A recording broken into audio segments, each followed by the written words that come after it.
Hello, greetings. Can you hear me clearly?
Hello, good evening, everyone.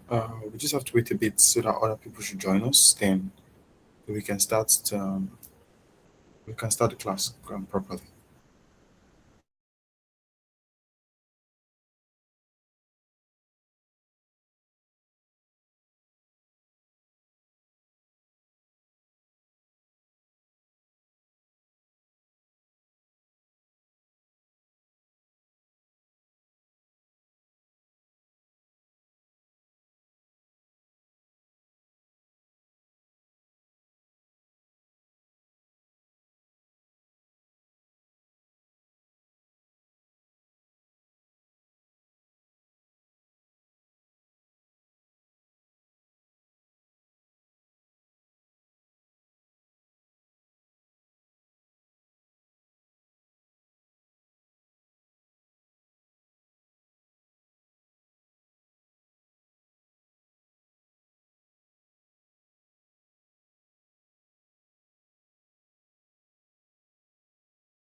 If we get to 8:10 p.m. and we didn't seem to have more people join us, then I think we'll just go with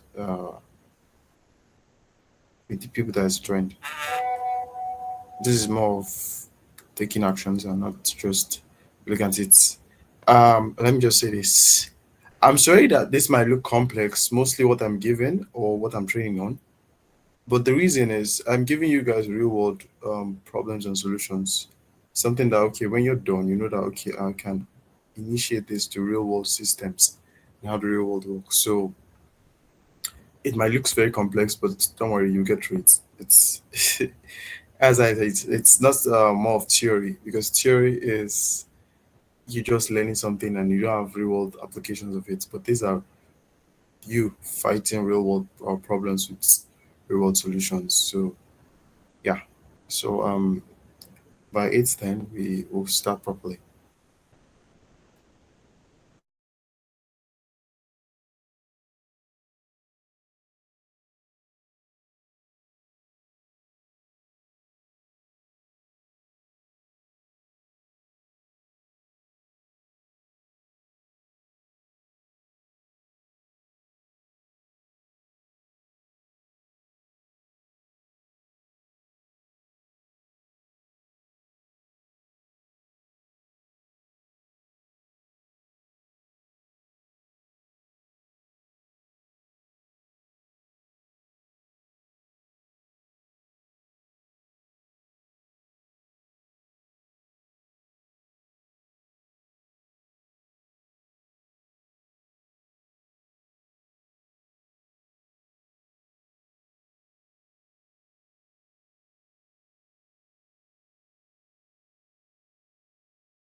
Okay, use your best emoji if you can hear me clearly.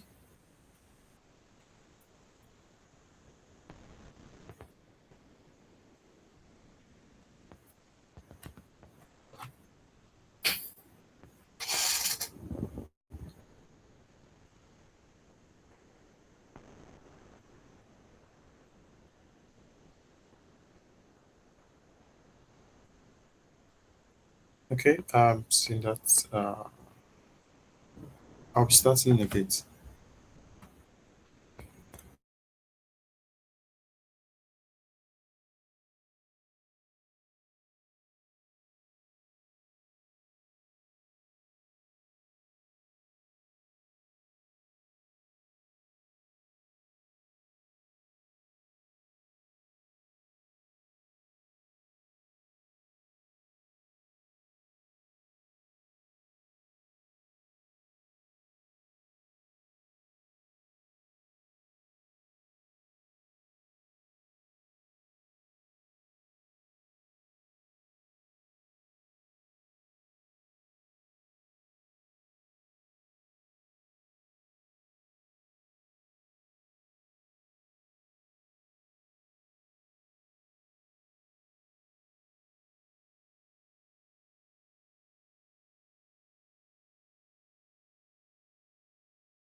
Okay. So today we are talking about robotics and IoT. That's the introduction to robotics and IoT. So I just want to say welcome everyone, and let's do more of practicals and more. I'm going to be doing a lot of explanations, and this is more like the beginning, and the other details are going to come in this coming week. So this is just more of an introduction and what you're prepared to do. I believe in the group chat today. I've already uploaded that what you're supposed to have, the tools you're supposed to get. That's the software and also the hardware tools. That's very important. So today's mission is you're going to understand how machines work, like how they sense, how they think, how they connect, and how they decide to act. I'll share my screen. It's not just about presentation though. It's more of the work at the end when everything's ready.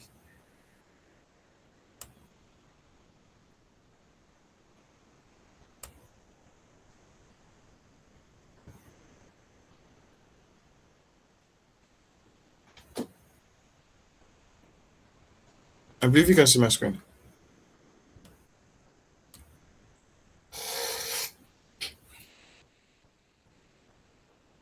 Okay. Okay.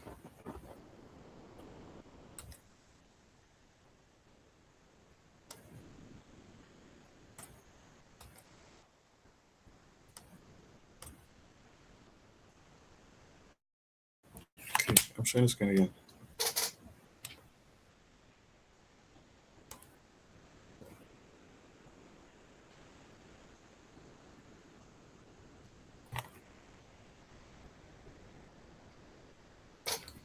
Okay.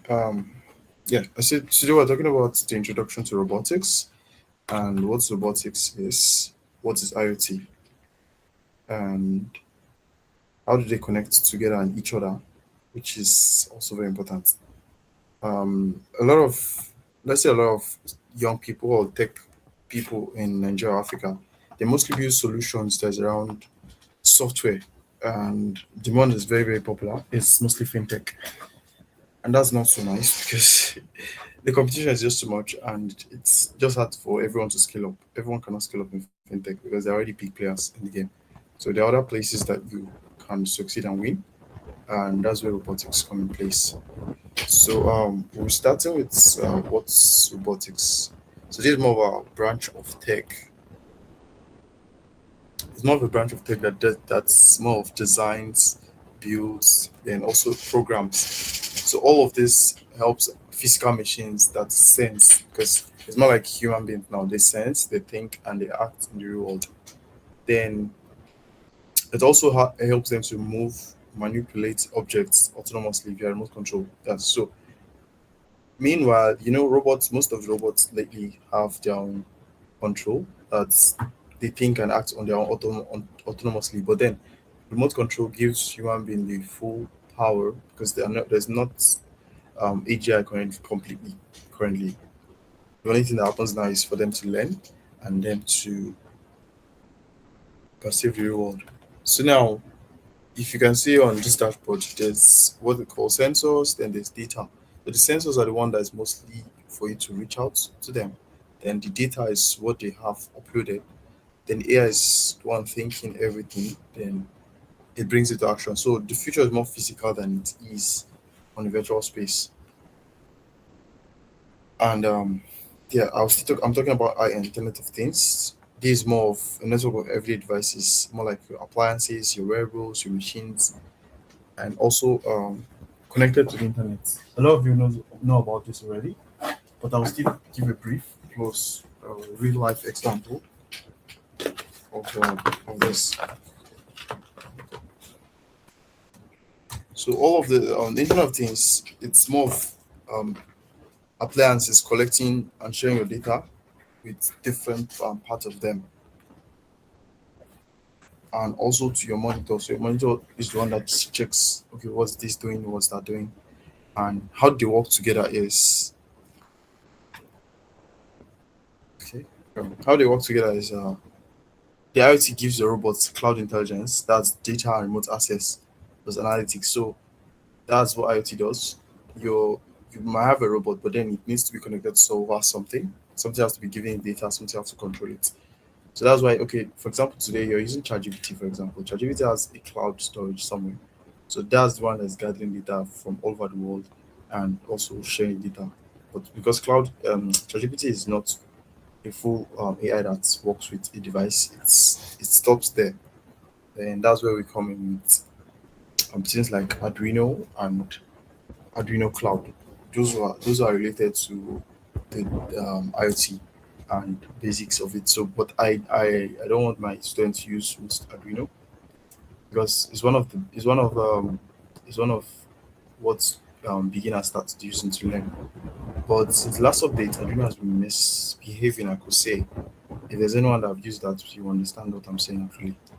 So then robotics gives this IoT physical action. That's the movement plus manipulation. It could be you having a smart home. It does everything. That's, let's say you're supposed to get breakfast in the morning, then you have a robot that go brings you tea, your bread, and whatever. It's been cooked and designed by them.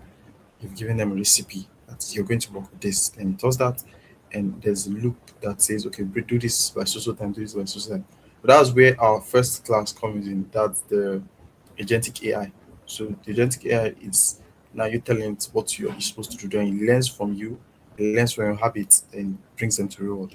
So the result is a smart connected machines that can be monitored and controlled from anywhere. I also say we're talking about APIs. APIs is how they connect and interact. Apps, AIs, and different other things. So this is a question I'm throwing. What do you think is a machine or robot? Which of these is a machine or a robot? And you can drop it as a message, and I'll just go through them. Which of these, like in this screen, is this is a washing machine, this is a calculator, and this is a rover, this is a Mars rover. So which of these do you think is a robot? And I also want to know why. Then from there we move further.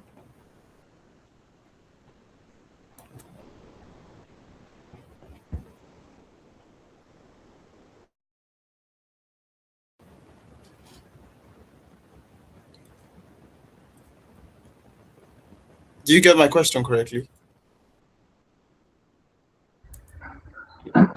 No, no, sir. No, sir. You are lagging, sir.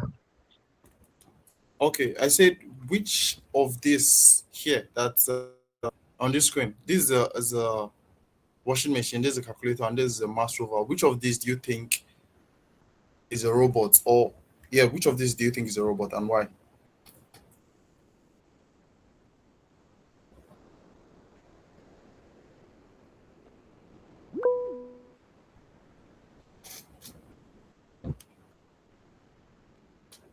You can drop your answers in the chat.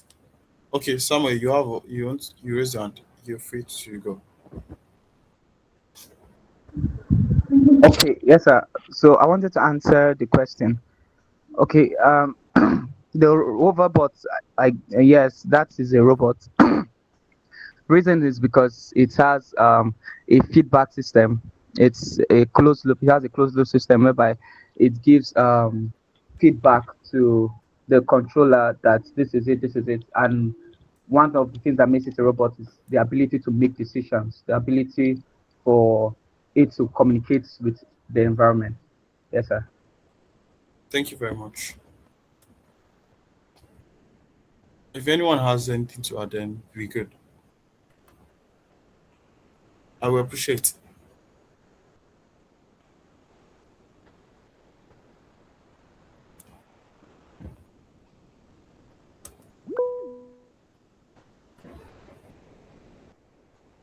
Okay, David Chuku, you're free. You're good.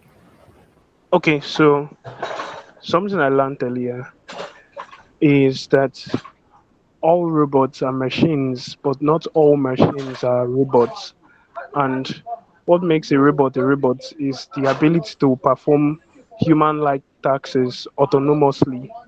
And also, a robot has both input and output devices, the ability to sense its environment and take actions based on that information.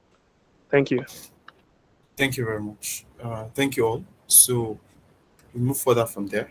I have my own response to that, and I'm going to expand all of that.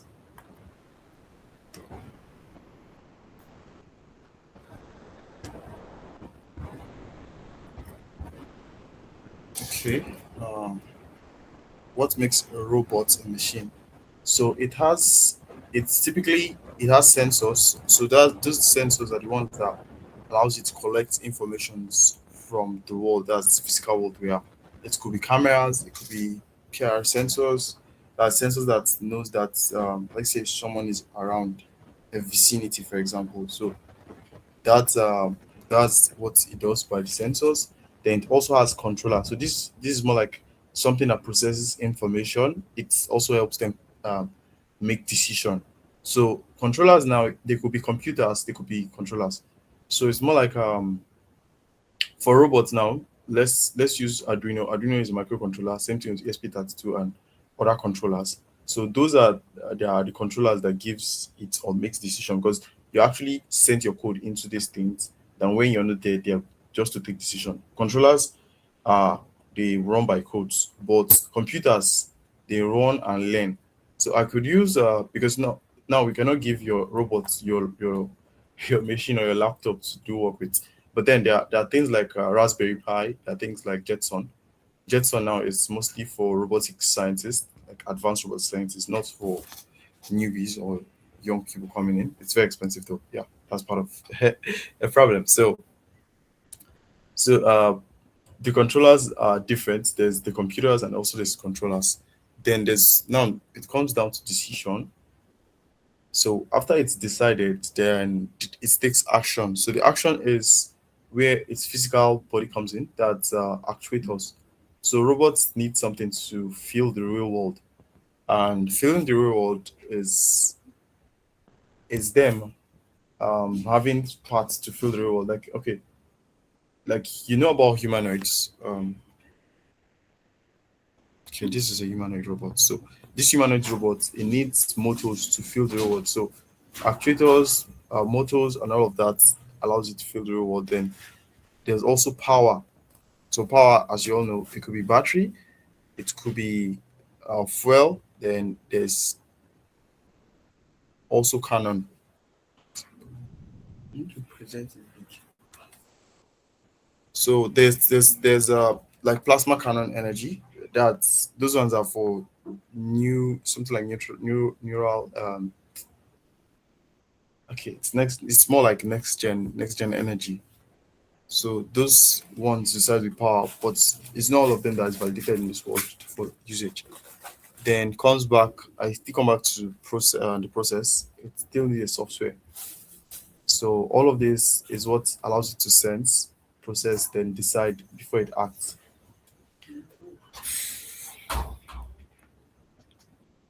So robots are everywhere. Yeah, this is not science fiction. I know we all watch movies, we all watch animes and all of that. But robots are already everywhere. They are already in the manufacturing. They're already autonomous vehicles, vehicles that decide and act on their own will. We're building at Google Robotics. We're also building an autonomous vehicle that can be summoned. It's more like you summon it wherever you are, and it finds you and comes to you, protects you, and do all of that. Then there's also drones, then surgical robots, as well as space rovers, which we spoke about earlier. Then there's warehouse robots and security system. Then there's domestic robots, personal ones you use for home. So I'm throwing this question: what is the most advanced robot you've ever interacted with?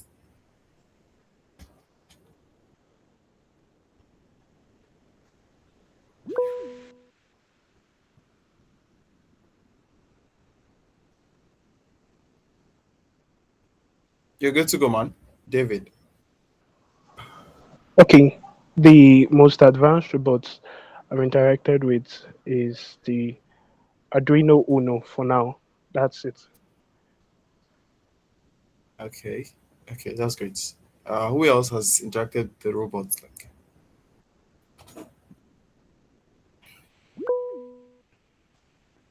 okay, you're good.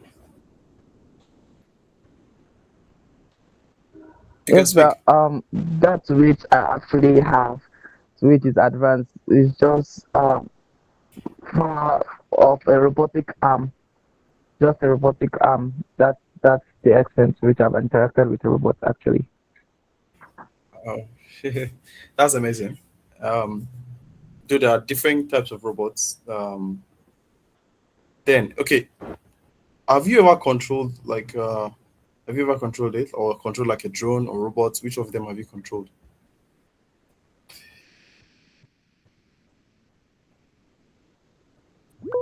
Oh, Who is going first? Okay, David. Yes, I have controlled Lego Mindstorm AV3 and also the Arduino using the ID. Okay, great. That's amazing. So, there are different kinds of robots. Though I've engaged with quite a number of them. That's including the one you're seeing on the screen. That's I think it's Unitary H2. Then H2 Pro is very close to human. It has the human features and can be added with silicon skin. So, if you see that, you think it's actually a human being. Then also the robot dog. There's the titanium alloy robot dog. That's the one built by US. That's one of the most advanced and strongest because even bullets cannot penetrate or destroy it that easily compared to Chinese robots that are breakable. So those are the robots I've engaged with. Apart from me building my robots, there are a couple of hexapod robots I built.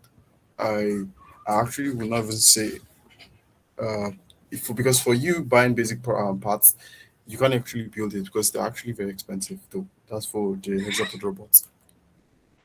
So that's we go to Internet of Things.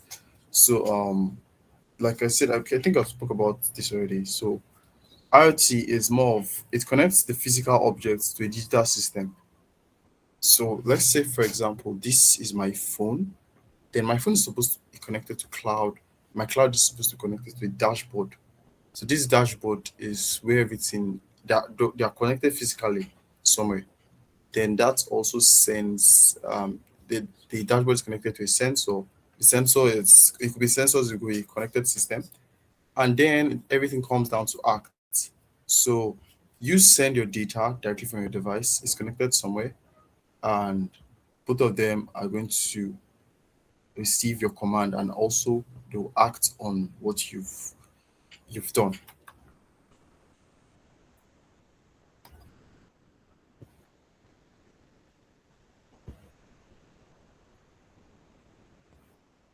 So like I said earlier, I said that it gives the cloud intelligence of remote access. So let's say I'm in United States, for example, and I have a smart home in Nigeria. Though Nigeria does Nigeria might have power problems, so you have to have backup power. At least you can have solar, you can have wind turbine. If you stay in places like Lagos that are close to water, you can have wind turbine. So that's what you get power from water instead. So those are where you save yourself. So you can be in United States, that your device is the only thing you have there. Then it's connected to a cloud storage and also connected to a cloud control. Then that's what you use to interact with the devices in your house or your smart home. So examples of IoT could be smart homes, which I already spoke about, smart agriculture, industrial monitoring, that's monitoring the whole full fleet of your company, and there's fleet tracking. So this fleet tracking now it boils down to you tracking multiple of okay, let's say I could use drone because I'm mostly fascinated with drones. There you can control and have access to all your drones just by using one PC. Let's use there's this drones that they use for it's more like okay, I think it's drone show. They call it drone show. So they use those drones like around 10,000 drones to decorate beautiful things in the sky. I believe you have seen something like that. Then it still boils down to controlling AI vehicles and all of that. Then also for environmental monitoring. All of this I'm saying could be a solution you build someday. So you can just keep them in mind very much, very important. Then smart energy systems. Um, I could use DJI for example. I use DJI drones. They built their own batteries. So these batteries are smart. Let's say for example I'm supposed to fly for 45 minutes. The battery has been programmed that it dies at 30 minutes. That's how they program it. Just so that I will not extend it and destroy the battery life. So that it's protected by the smart energy system that has been built into it because it's programmed. This is that I think interacting with DJI drones made me understand okay, they actually program almost everything, batteries and all, every other thing. Then it comes down to healthcare devices. So let's say for example now there's a temperature sensor where let's use healthcare for example. The temperature sensor is checking someone. It's going to be sending that signal to let's say we use ESP32 as a microcontroller. And microcontroller ESP32 is going to push it to Wi-Fi and cloud and down to your phone. Then you're next to take decision. Uh, I think during COVID, it was remote. It was remotely people were doing the like doctors actually were doing surgery and also taking care of patients. So that's IoT comes into play in that settings. Apart from the fact that they bought, I think it was that time Zoom came out and was very popular. Though Zoom is not for IoT, that was more like software, free software. That was solution it came out. So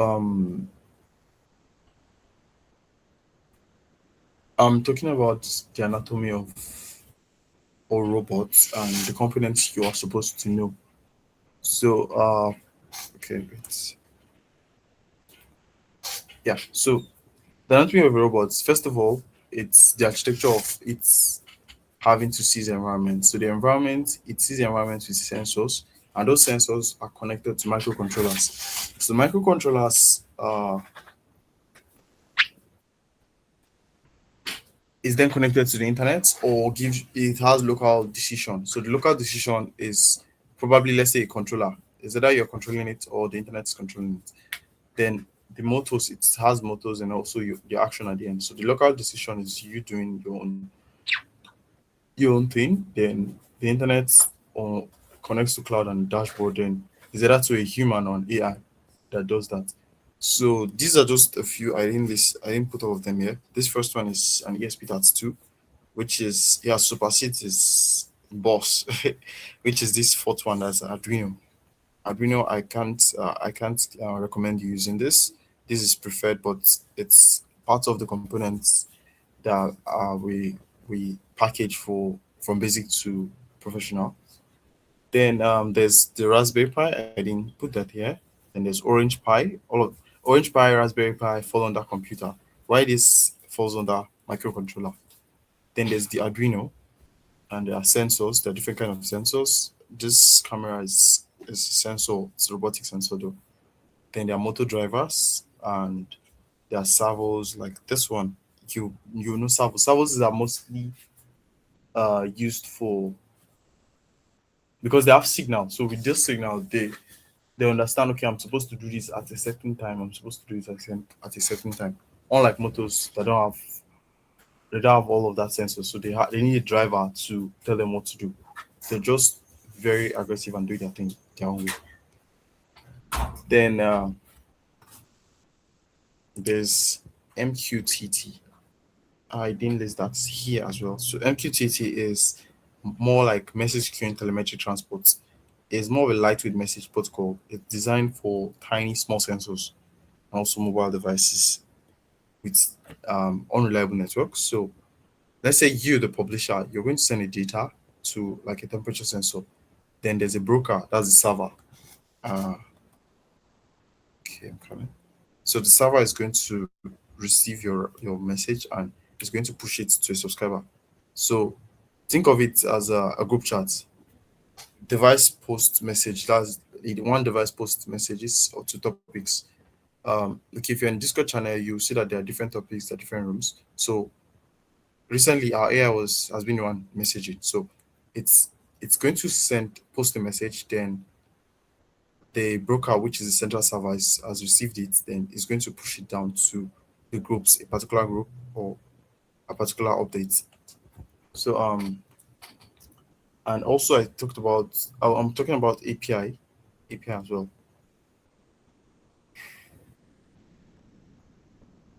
API, let's put API like this. API is an application programming interface. So it's a set of rules that lets two software systems talk to each other. So let's say in IoT and robotics, we usually mean REST APIs over HTTP. So a client can send like get or post or put or delete. I did I if you watch the agentic AI video, the complete one, that's apart from the class one, you get this there because it's they are working this thing we did is working in synchronization. So there's a server as well that's for API. This one it process all the data you've done, you've sent or get back as a response. Then it works like you're ordering a food. So let's say you ask a request, the kitchen makes it, then you get your meal. So the kitchen is the middleman, then you are the one that's the client. Then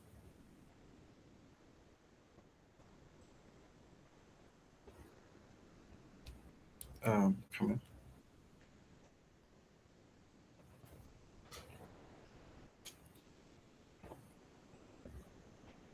So a simple example for this is let's say using a component like SP2, it reads the soil moisture, then publishes it via MQTT.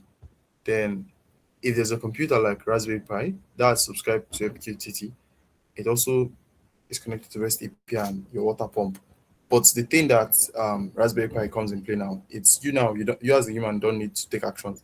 It takes actions on your behalf because it's a computer. It's learning, it's upgrading itself, and it takes action. Then it's going to release everything back to you at the end when it's done. So that leads us to your first robotic brain. So okay, we focus more for basic users. It's more of ESP32. It's one of the cheapest and very compact and very powerful. It looks small, but then it has a lot of things it can do. The beautiful thing, this small board comes with Wi-Fi, comes with Bluetooth. That's with Wi-Fi and Bluetooth, you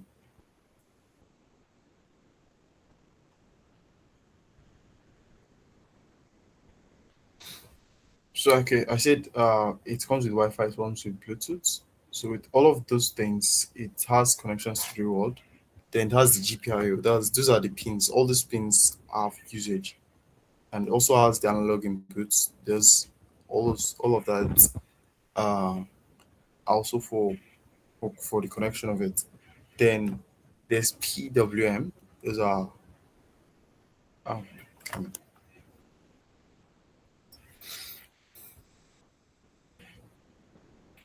okay. PWM are mostly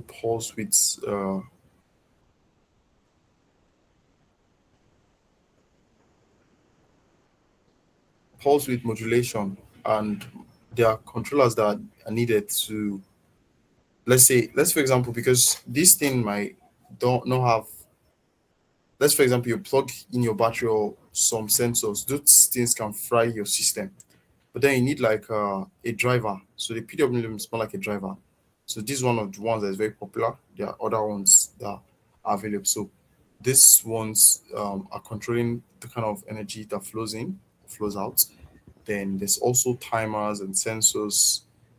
And let me use this for example. This is a PIR sensor, and PIR sensor is mostly used for connect to the real. Like for example, it's a sensor that senses presence. That I can also say that it senses presence. So why we choose ESP32 for beginners? It's beautiful for building sensors. It's beautiful for building smart devices. It could be a smartwatch. It could be a smartphone, like a baby smartphone. I'm not talking of real smartphone, like the smartphone that. Okay, this smartphone actually that's I could say Palasa. They call it Palasa. A very very small phone. It's not an Android device. So you can use ESP32 to build a phone like that. Then it's also used to build IoT systems, automation, wearables, and also remote monitoring.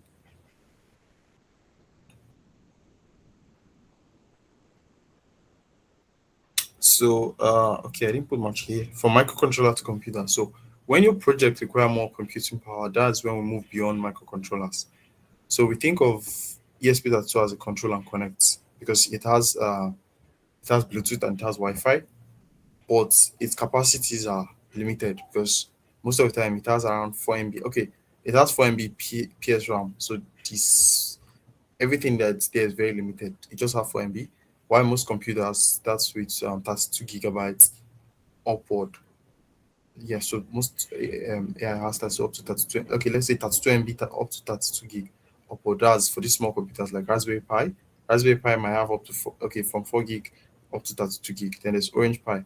So this one on the one end they compute, process, and also understand. And because they are different, unlike ESP32 and the rest of them, those run on C++. C++ is one of the most popular ones in robotics. The Raspberry Pi, Orange Pi, they can process Python, they process computer vision, they also process AI models. Like the AI models, the AI agent models that we also talked about the first time. Then they can actually hit web servers perfectly, also hit dashboard, robotic operating system too, and as well camera system. So this is how it works. Let's say you have a camera and we are doing computer vision project. The camera is the one that's okay. Let's say a smart rover, for example. It has motors, it has the camera, and it needs to understand what I'm seeing, for example. Okay, let's use the robots like that. Let's say in this slide. So that robot is the camera is going to send data to the Raspberry Pi. Then the Raspberry Pi is going to push it to the AI. The AI is going to understand. All these are done with milliseconds. So that's going to push down everything to ESP32, which is going to push it to the motors. So if the Raspberry Pi sees it from the camera, okay, I'm supposed to grip a cup, it's going to grip it. Then it's going to do what it has to do with it.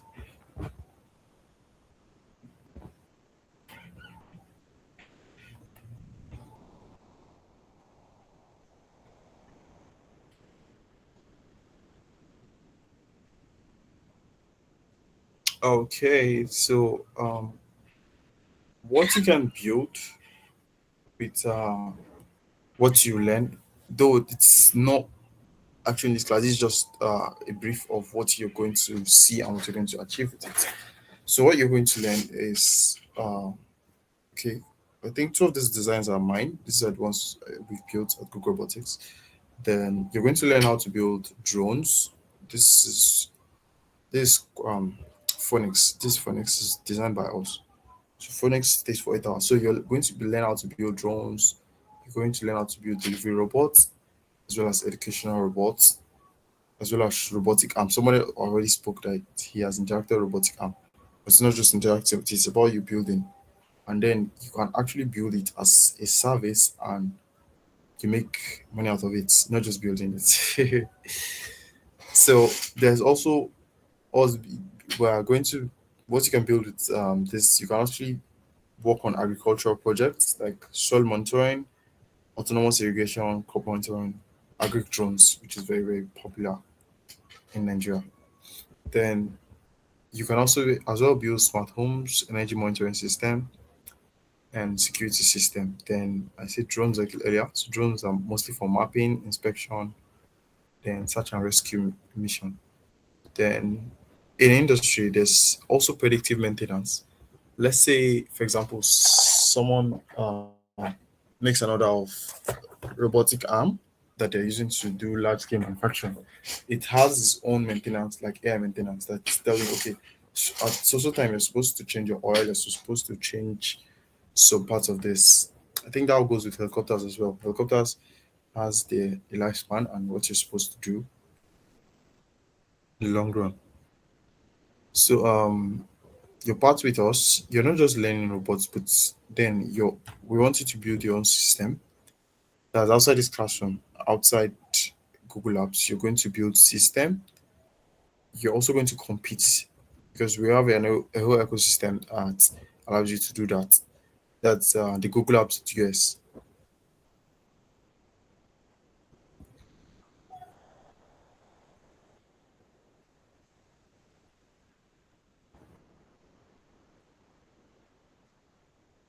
So you apart after you've learned, I'm going to be dropping this week so that you can have access to the videos and all and the important things. Then you want to make order for your parts. That's going to be shared. This class or the timeline for this will not allow us to do that, and because you cannot practice while I'm doing something, it's kind of very distracting. Though it's more like I'm just showing you what's possible. Then you learn, you build, you be able to build your robots, you be able to build IoT systems and also automation. Then you compete. So yes, with Google Labs.us, um, we have partners, and those partners host hackathons, they host challenges and innovation projects. So with that, you don't just learn and build, you also be able to compete and get paid by winning. Then you can also share you can also share your portfolio also with external source like GitHub, LinkedIn, and other places. That okay, this is what I got from here, and I choose to bring to the world. Then I also want it that you don't just learn, but then at least some people will have to have that they start like startup. Okay, when you were registering, you saw something like us teaching you about business. So it's not just about the tech parts, but then also guide you on how to do business with what you've learned. Though I'm not promising employment from Google Robotics or funding, but by your growth and we see how good you are, then you're surely going to take a challenge and do something amazing. Oh, okay. So let's build. I'm coming. Let me just share my screen and I'll show you a bit of what has been built, and we can just build something very, very minimal.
I'm into aerospace and defense, so part of my design is to be very aggressive. It's not supposed to be shown to everyone, but I'll just show you a little bit of what you can build with what you learn. So this is a tank, and it has all the systems you should ever think of: the AI, the mobility. Then, but this is non-legal. This part, this is non-lethal. So this has licensing and all of that to complete this build. But apart from that, it's a full system of what I just discussed in this class. And this is more of a ship. So think of this like a drone, because it's actually have the design of a drone and the capacity of a drone. So it's not just built as a ship, but then the idea is gotten from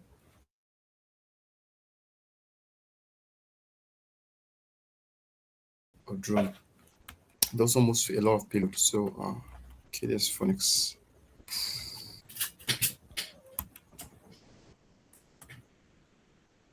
Okay, if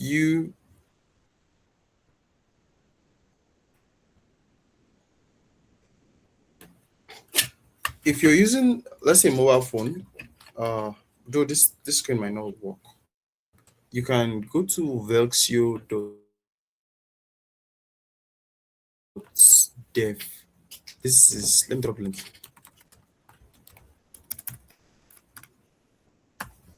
So why other people have to use why other people have to use okay,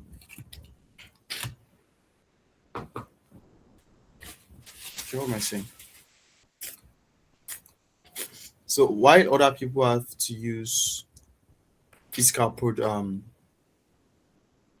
physical robotic parts? If you still want to test your capacities, you can still use this vector dev, which is open source.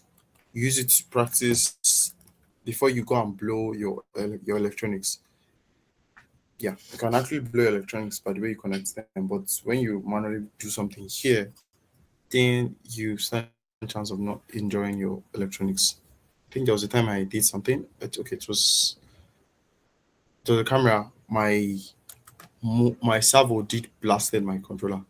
So with this, you can actually practice something. So I want to try something. I will build. Let's just build a light system. Let's just do something basic. So let's build a light system with ESP32. So I'm going to take this one away and bring in an ESP32 here. Can you see my screen?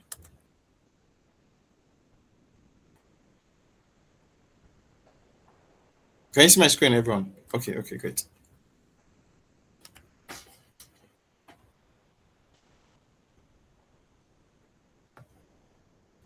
Okay, this ohm is 220. I think I'll leave this one. I will need this ohm. I left the resistor. So let me get an ESP32 from here. Okay, I don't need AI. I did myself.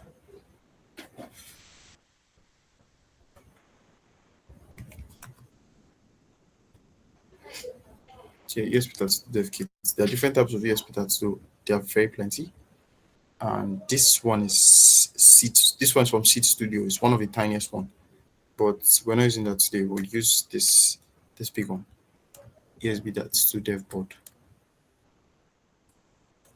So everything that is being tested here is same thing that can be done in real world as will the real product. So I'm also going to need LED. Okay.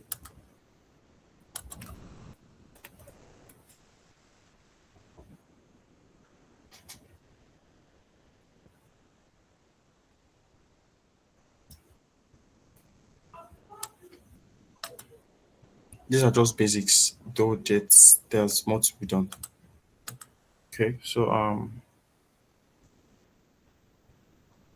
think this should be positive. That's positive, and one is negative. So I'm going to connect the resistor to.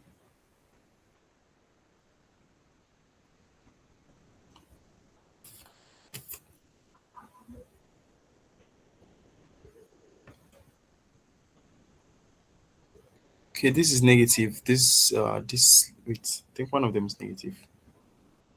this should be negative. So I'm connecting that to GND. If you see GND, this is GND. That's in ESP 32.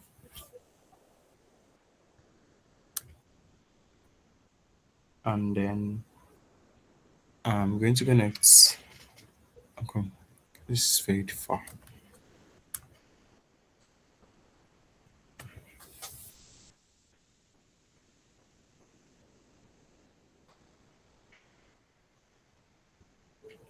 Okay, I'm using the GPIO4.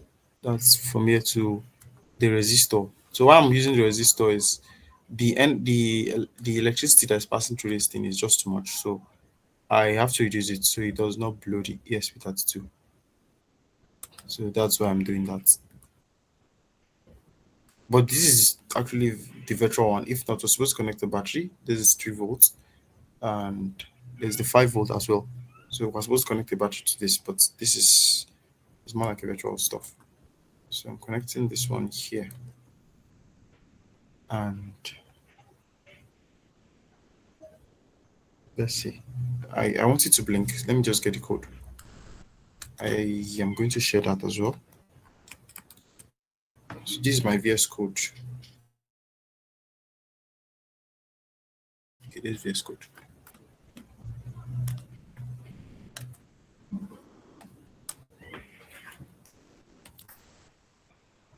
Okay, I will run the code now. This is a virtual one. If you're using the real ESP that you need an Arduino.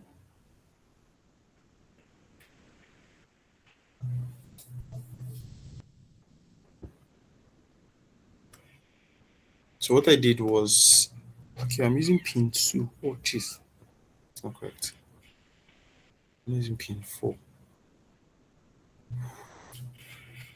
So this allows this light to turn on and off.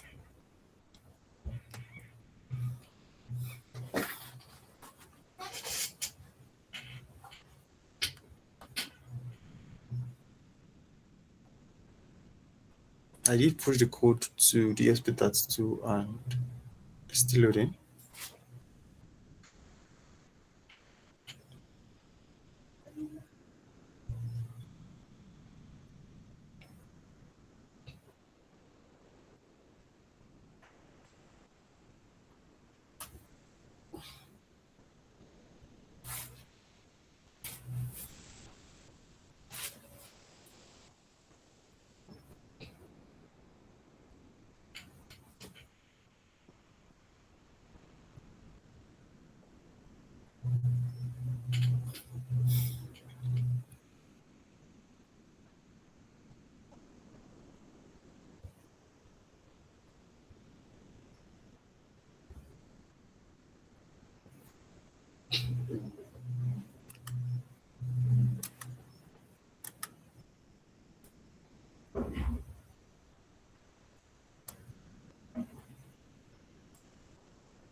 Oh, this thing seems to be taking so much time. I don't know what's going on.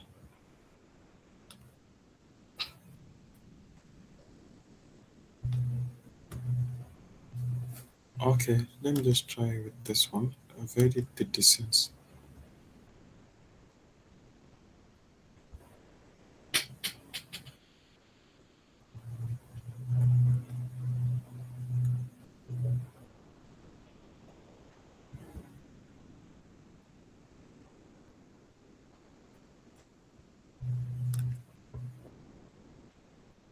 Okay, are you seeing what's happening?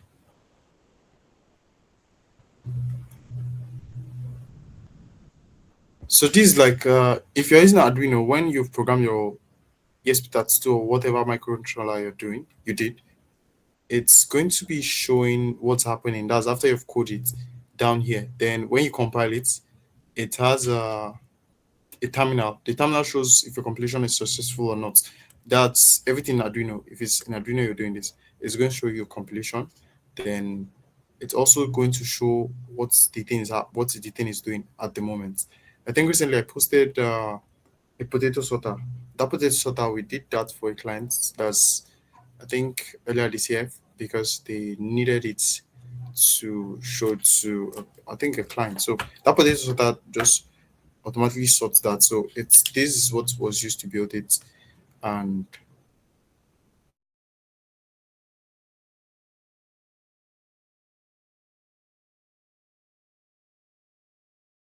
just kind of today, and you're going to be getting updates and details of what you're going to be doing. Plus assignment is your assignment that will know make us to know. Okay, um, thank you all for joining. If you have any questions, you can drop the questions. You can ask your questions.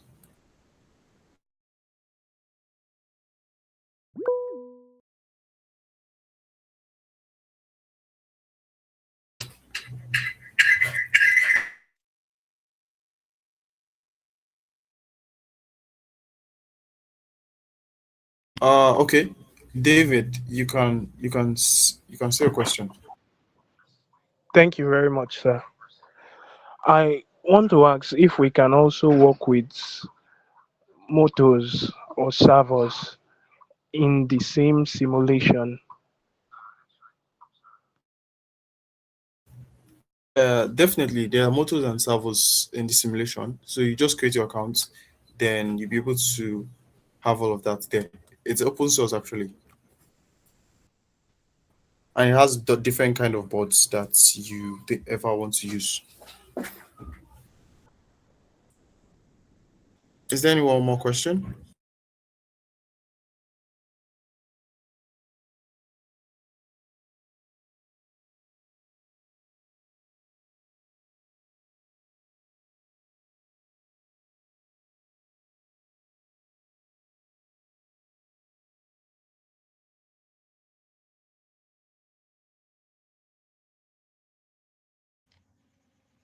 Do anyone has more questions? Or we should we call it a night? Okay, you're free to go, Summer. I lost connection. What did this so guy? All right. Thank you so much, sir. Thank you so much. Okay, I want to ask, sir, concerning the simulation. Does this simulation? I sorry, I did not get the name, but is it more better than that of Wokwi simulation? I don't know if you've heard, if you know about Wokwi simulation. Yeah, I know about Wokri. So what helps you with this? Wokri is limited to a lot of components. Wokri does have basic components. These have a lot of components that you want to use and work with real world. Why Wokri is limited to all of that. So that's why it's kind of different. And if you don't want to pay because it has pro version, if you don't pay for pro version, you just have to get it directly to your PC and connect it to your local LLM like Olama and Llama CPP. So that helps you to have it free forever. So that's basically for PC. Then if you have a server, you can still push it there so that it stays there forever. So I think answers your question. Okay, yes, sir. So does it mean for the this simulation that it has a paid version for it? You say? Like this simulation, is it that it has a paid version and a free version? Like I said, Like if okay, wait, just wait. The video I made, that's the one for the agentic AI. There's free version. The free version is when you have to get it by yourself for your own self, so you have full control over it. That same thing goes with this. If you download it That's using. I think I'm going to drop the GitHub link of this so that you have access to it and you can get it for your personal self. Because the pro version is the cloud version. That's the one that is being hosted on their own site. So the free version is the one you keep on your own system. You are the controller of that one. So that's the only way for you to have full access of it. Um, All right, sir. Yeah, thank you so much, sir. Thank you, sir. you- is there any more questions?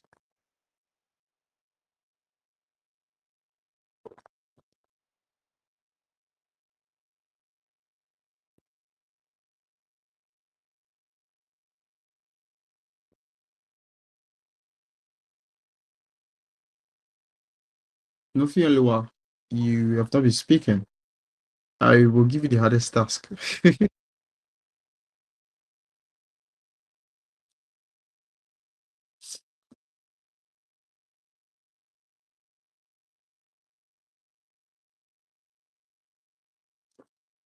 Are you here? Or probably you won't step out Yeah, yet. good evening. Good evening. I was about to use the chat box. I really do not have questions. Okay. Are you facing any challenge so far? No, no, no. Okay. And I want to what do you say? I want to see what you will build. That's what I said. Okay. And I'm thankful for this new. I mean, this is my first time hearing of the simulation interface you used, and I'm quite I mean, amazed that it has a lot of boards as opposed to Tinkercad, Proteus, and some other ones that have their components limitations. So thank you. You're most welcome.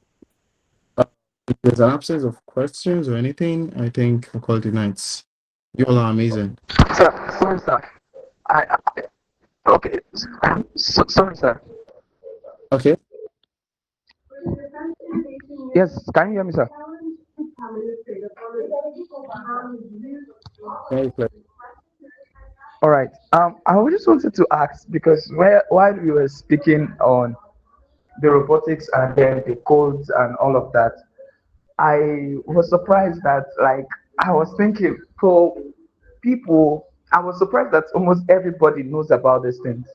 But is it possible like that there is a chance?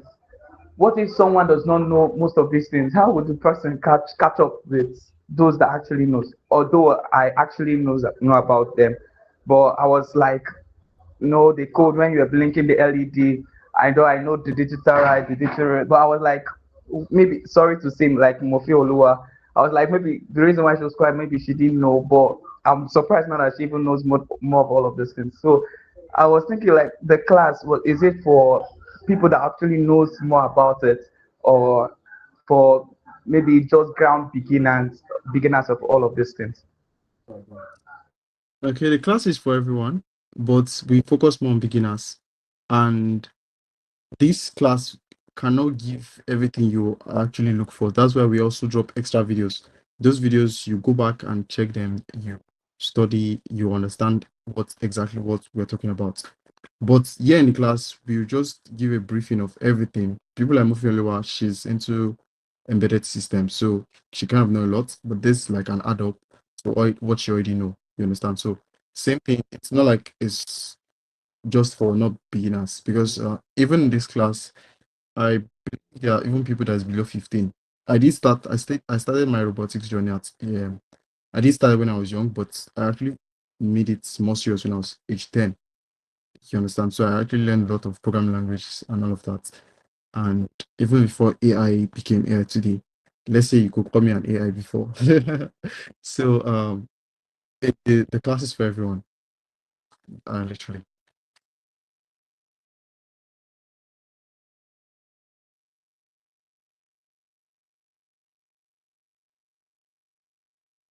Is there any more questions or we call it a night, my people?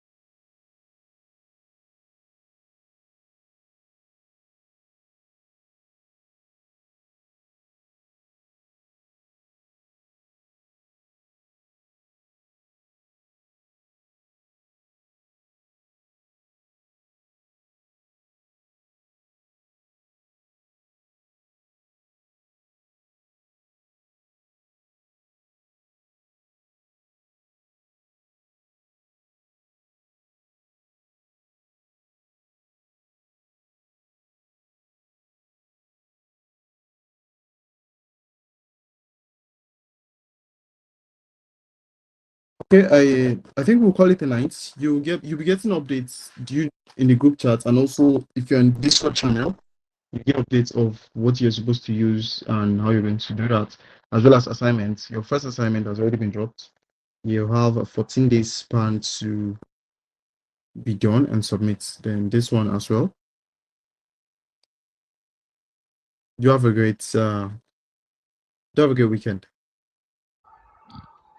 Thank you, sir. Thank you, sir.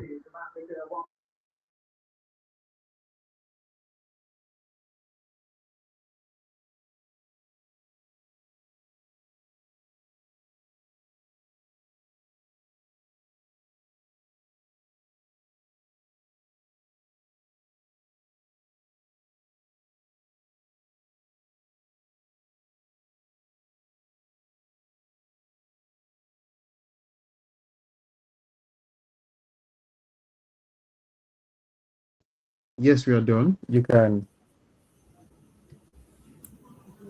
Bye.